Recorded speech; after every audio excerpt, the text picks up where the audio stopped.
Hoje é o dia do cinema brasileiro.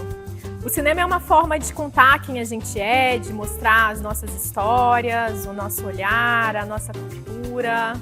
Então vem com a gente celebrar essa arte que emociona, que conecta ao nosso povo e que transforma o nosso jeito de ver o Brasil. Carmen Miranda, estrela da música e da chanchada no Brasil, começou sua carreira cinematográfica primeiro nos Estados Unidos. Sua estreia no cinema foi no filme Serenata Tropical, de 1940, uma produção norte-americana. E por sua vez, sua estreia no Brasil só ocorreu no ano seguinte, em 1941. É mito. A estreia da Carmen Miranda no cinema foi no filme Estudantes, de 1935, que é uma comédia musical, chanchada, produzida em uma semana pela Cinédia, um estúdio fundado pelo Ademar Gonzaga em 1930. Serenata Tropical foi o primeiro filme internacional da cantora e atriz. E em 1941, a Carmen Miranda estreia Uma Noite no Rio, produção norte-americana e um dos seus maiores sucessos. O filme O Cangaceiro, lançado em 1953 pela Vera Cruz, dirigido por Lima Barreto, foi o primeiro longa-metragem nacional a ter reconhecimento internacional ao vencer a Palma de Ouro em Cannes.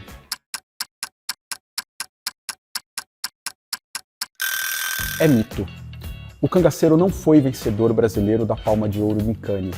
O primeiro filme brasileiro a ganhar o prêmio foi O Pagador de Promessas, de Anselmo Duarte, em 1962, produção do estúdio Cinedistre, da Boca do Lixo.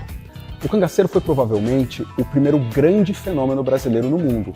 Exibido para mais de 80 países, a obra conquistou importantes vitórias, entre elas um prêmio extinto do Festival de Cannes, que era o de melhor filme de aventura. Uma grande inspiração de Rio 40 Graus, filme de 1955 de Nelson Pereira dos Santos, foi o neorrealismo italiano, a partir do filme Roma, Cidade Aberta, de Roberto Rossellini, de 1945. Especialmente por usar espaços urbanos reais e apresentar as pessoas comuns na tela.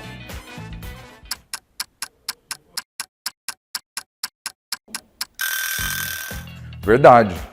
Nelson Pereira dos Santos se inspirou no neorrealismo italiano, que se caracterizava por retratar a vida real com atores não profissionais e locações reais para criar um cinema mais realista e socialmente engajado, inaugurando assim o cinema novo no nosso país.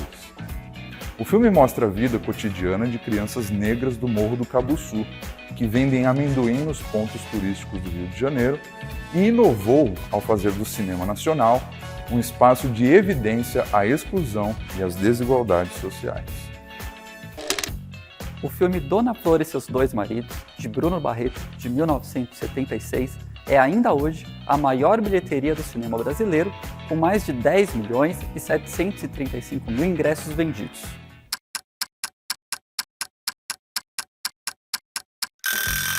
Mito. O filme Dona Flor e Seus Dois Maridos foi por muitos anos a maior bilheteria da história do Brasil, mas foi superado em 2010 por Tropa de Elite 2, de José Padilha. Porém, o filme de Bruno Barreto representa um período importante do cinema brasileiro de fortalecimento da Embrafilme e das produções nacionais. Por isso, também, por 34 anos, foi a maior bilheteria do cinema brasileiro até ser superado. A comédia Carlota Joaquina, de Carla Camurati, lançada em 1995, marcou o que ficou conhecido como a retomada do cinema brasileiro, após o fim dos marcos legais de fomento do cinema nacional e da Embrafilme em 1990.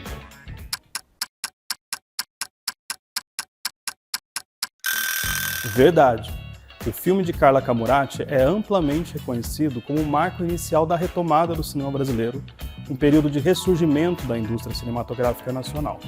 O filme representou a volta do interesse público e dos investidores no cinema nacional e surgiu no momento em que a Lei de Incentivo à Cultura e a Lei do Audiovisual começavam a criar uma estrutura para apoiar a produção cinematográfica nacional. Antes do sucesso e o prêmio de melhor filme internacional no Oscar para Ainda Estou Aqui, do Walter Salles, o Brasil teve 10 produções concorrendo nessa categoria em toda a história da premiação.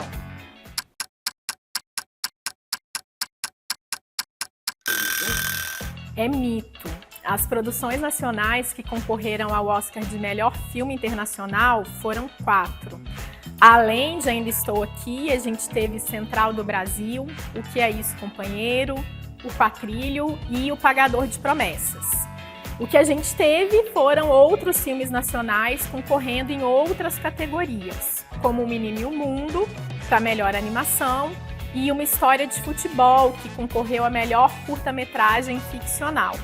Ao todo, aí sim, a gente teve 10 produções nacionais concorrendo a categorias diversas do Oscar, sendo Cidade de Deus o filme com mais indicações.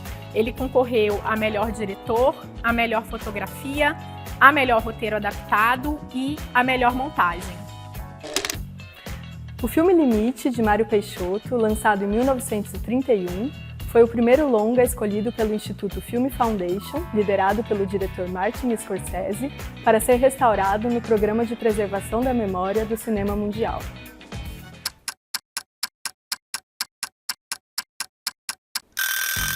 É verdade. Anunciado pelo próprio Scorsese, o restauro do filme de Peixoto foi realizado pelo projeto World Cinema Project, da Film Foundation, e pela Cinemateca Brasileira, em colaboração com o arquivo Mário Peixoto e o diretor Walter Salles.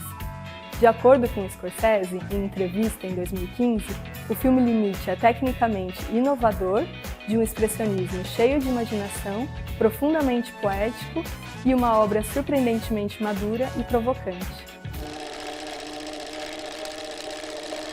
O Dia do Cinema Brasileiro é fundamental para a gente entender a própria construção da identidade nacional.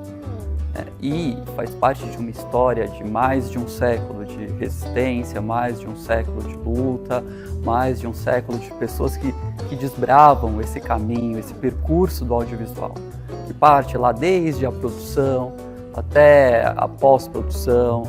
Então acho que quando a gente fala do Dia do Cinema Brasileiro, a gente busca esse resgate, tanto das pessoas que fazem o cinema nacional, tanto também do que é projetado em tela. E aí quem se beneficia com isso são os espectadores, é todo o público aí que tem, por meio dessa expressão artística, mais uma forma de pensar o nosso país. A gente está preocupado em preparar o nosso aluno para atuar no mercado de trabalho em audiovisual, né? Seja em produtoras de cinema, produtoras publicitárias ou efetivamente na televisão, né? Essa preparação envolve algumas atividades práticas, né, que realizamos aqui. Então eu menciono aqui os projetos integrados desde o segundo semestre.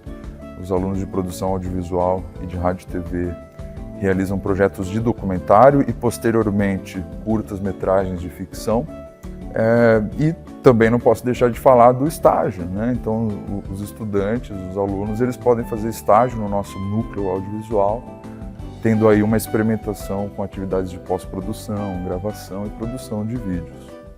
Se você também quer se tornar um profissional do cinema e do audiovisual, vem conhecer o nosso bacharelado em rádio e TV e o nosso curso Tecnólogo em Produção Audiovisual. O meu contato está aqui na descrição. Me escreve para marcar um horário, para conhecer os nossos estúdios e para ver de perto os projetos que a gente desenvolve. As inscrições para o vestibular do segundo semestre de 2025 já estão abertas. Vai ser um prazer te ajudar a construir a sua carreira no cinema brasileiro aqui no FIANFAAN Level Up.